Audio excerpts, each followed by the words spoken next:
Da pacem Domine in diebus nostris, qui ad hones alius.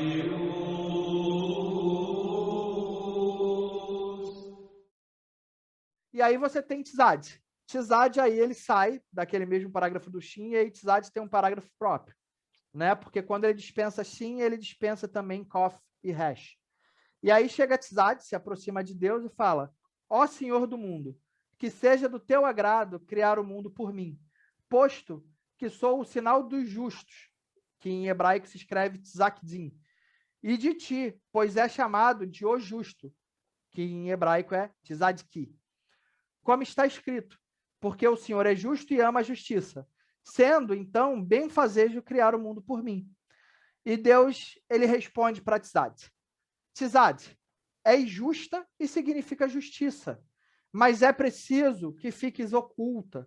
Não podes sair abertamente, pois o mundo poderá machucá-la, pois é formado pelas letras Nun acima da letra Yod, que ele está aqui falando do formato da letra Tzad, em hebraico, que representam juntas o masculino e o feminino.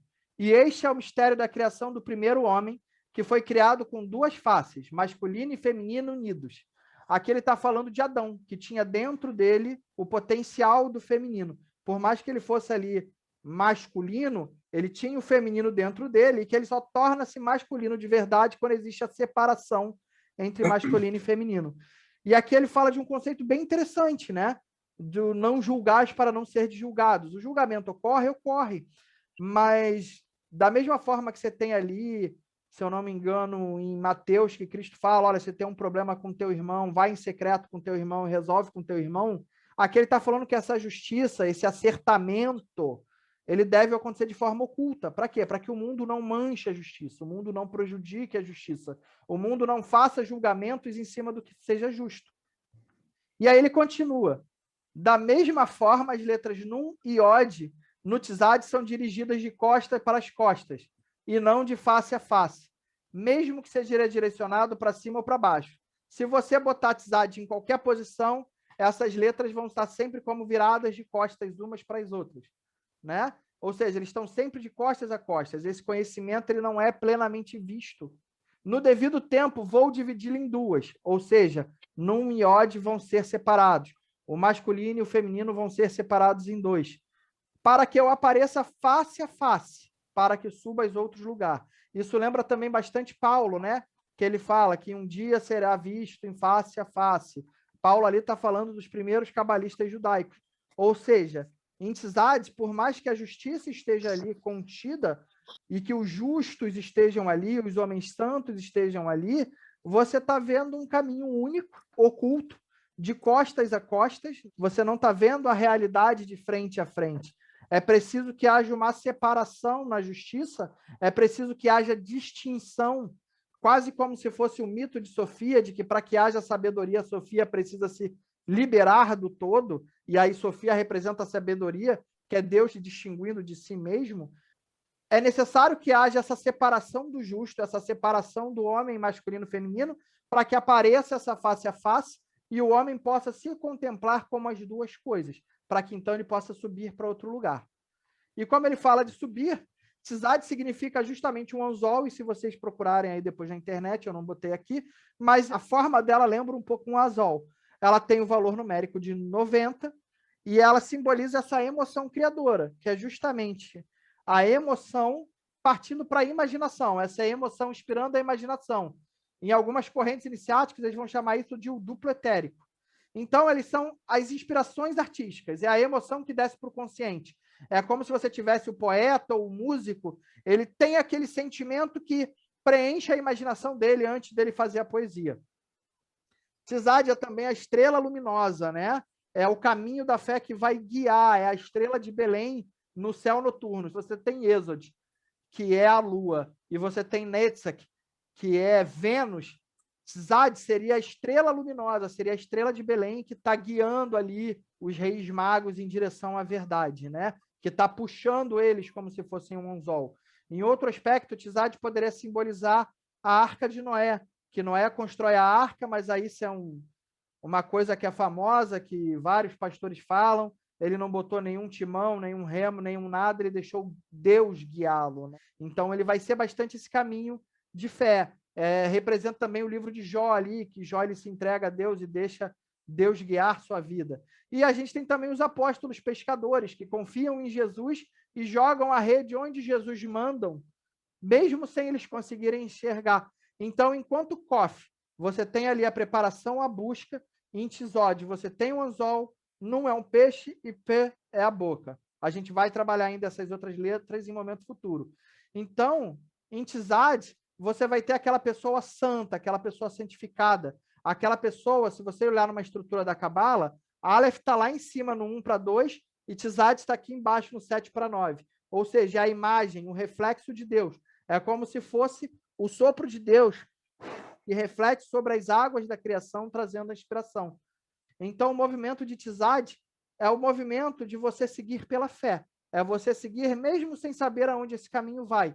Ainda não vemos face a face, mas estamos seguindo para ver. O peixe ele não sabe para onde o anzol o leva, mas ele morde aquele anzol e o anzol o leva para um lugar superior, para fora da água, né? E aí a gente tem aí a cena de Matrix, ou Matrix, em que Neo está no carro e ele não tem fé, ele não confia, tipo, que história é essa de eu levantar minha camisa? E ele abre o carro para ir embora. Né? Eles falam, é do nosso jeito, então vai embora. E aí a Trinity, a Trindade, fala para ele, você tem que confiar, Neo. Você já esteve nesse caminho, que é o caminho para ir embora, né? E você sabe para onde esse caminho leva. Então, o iniciado, quando ele está indo em Tzad, ele está precisando dessa fé para continuar, ele olha para o caminho dele, da vida material, e ele sabe para onde aquele caminho vai levar. O caminho de só ficar trabalhando e pagando boleto eternamente. E aí aqui tem a cena, né, da Trinity falando, por favor, Neo, você tem que confiar em mim. Por quê? Porque você já teve nesse caminho, você já teve no mundo material, você já teve na Matrix. Você conhece essa estrada, você sabe exatamente onde ela vai. E você sabe que é onde você não quer estar. O iniciado ali, o novo crente, o novo cristão, o judeu, o cabalista, que seja, ele já teve no caminho da materialidade, ele sabe para onde aquele caminho vai, ele já percorreu aquilo. E ele tem que ter esse sentimento de que não é lá que ele quer estar. E muitas vezes ele vai precisar da fé e da confiança para seguir em frente, mesmo que ele não esteja vendo. E lembrando, isso tudo eu estou falando da personalidade, do eu inferior. A gente ainda não começou a tratar ainda o eu superior. E aí, para finalizar esse eu inferior, a gente tem a letra P, que se aproxima de Deus no Zohar e fala: que seja do teu agrado, Senhor do mundo, criar o mundo através de mim, pois significa redenção e libertação, que em hebraico é pedut, que hão de redimir o mundo. Portanto, que o mundo seja criado por mim. E Deus responde: és digna, mas representa a transgressão, que em hebraico é pechá. E ainda mais, és formada como a serpente, que torna sua cabeça enrolada no corpo. A letra P, ela faz uma volta como se fosse uma serpente se enrolando no próprio corpo, simbolizando o homem culpado que esconde a cabeça e estende a mão. Como ela faz esse movimento, pode ser o homem com a cabeça e com a mão assim, ó, a cabeça e a mão abaixada. Então, por incrível que pareça, ele significa boca, tem o valor 80, e ela vai simbolizar o poder do verbo e da palavra criativa. É a palavra imbuída de emoção. A palavra fria pode não afetar nada. Você falar, por exemplo, você está aí com a sua esposa, sua namorada, seu namorado, seu marido, e você fala, eu te amo. É uma palavra falada de forma fria, de repente não vai dizer nada. Mas quando você faz uma manifestação de amor usando as palavras, você imbui isso de sentimento, você promove uma mudança na outra pessoa. E aí a gente tem essa diferença entre tzad e p, que o tzad seria o caminho do místico, que ele guarda o silêncio. Ele experiencia aquilo, mas como aquela experiência não pode ser descrita em palavras, aquele anzol que ele sente puxar ele não pode ser descrito em palavras, ele guarda o silêncio, ele tem aquela via interna. O ocultista comunica com a boca, p, através do caminho do resto, através das ideias. Então, assim como Deus cria através do sopro, o homem cria através de p, da boca. Ele realiza a criação, né? Pedu, a redenção, a libertação. Então, quando Deus está criando, ele está libertando de si mesmo. Ele está libertando as coisas de suas ideias. Ele está ali. E da mesma forma, quando o homem age sobre a criação, ele está promovendo a redenção das coisas. Então, através da boca, em Gênesis 2, que é onde Deus dá a atribuição do homem, que ele pode nomear e comer tudo do jardim. Nomear é botar para fora, comer é botar para dentro. Com exceção de um, que é a árvore que ele come, que é onde ele faz a transgressão. Então, através da boca, o homem tem tanto a possibilidade de se elevar, de proferir palavras bonitas, de pegar essa emoção e, através dos códigos da palavra, pegar essa inspiração e, através de uma partitura das músicas, criar algo belo que eleva o homem, né, que tem sentido de elevação. Esse é o portal da elevação para um novo grau, para um novo estágio. É também pela boca que ele pode transgredir. Ou então, como na passagem de Cristo, em que ele fala que não é o que entra na boca do homem que o condena, mas o que sai. Então, o homem, ele tem tanto esse sentido do que ele ingere, a letra P, do que vai dos códigos para a emoção, das palavras que ele absorve lendo, e aquele efeito emocional dele em Netzek, que pode levar ele, como o que sai do coração dele em Netzek, que vai para as palavras que vão afetar o mundo. Então, em P, a gente vai ter o trabalho de autolapidação, em que o homem faz esse ciclo, em que ele aprende e leva algo para o emocional, em que ele sente e leva algo para o racional. E, ao mesmo tempo, a gente vai ter o caminho da torre de Babel, que é quando o homem atinge um limite e aquilo começa a se perder em palavras e complexidades e ele precisa seguir adiante. Né? No caso da Torre de Babel, o homem estava querendo se equivaler a Deus, também foi uma transgressão, e a gente pode ver isso como a imagem de uma sociedade crescendo e se tornando extremamente complexa e os conhecimentos se perdendo ali. Pã também é o caminho que os alquimistas vão chamar de calcinátio, que é a destruição do homem. Né? O calcinátio ocorre no forno. O forno é justamente a boca que consome ali. É o movimento da digestão do alimento. Você destrói o ego não por abandonar o ego, mas por digerir ele e aproveitar da parte dos egos a parte que te interessa. O ego é a forma que você se manifesta no mundo. Então, o caminho do cabalista é diferente do caminho do, vamos dizer assim, do hindu ou do budista que quer aniquilar o ego. O cabalista, ele não aniquila o ego, ele santifica o ego. Ele transforma o ego dele de algo inferior em algo superior. Ele queima esse ego para que ele possa ser digerido. É como se fosse o trabalho sobre a pedra filosofal, que você queima a parte exterior, porque o interior é o que te interessa. Então, você não vai aniquilar esse ego, você vai transmutar ele para que ele possa se transformar em algo maior.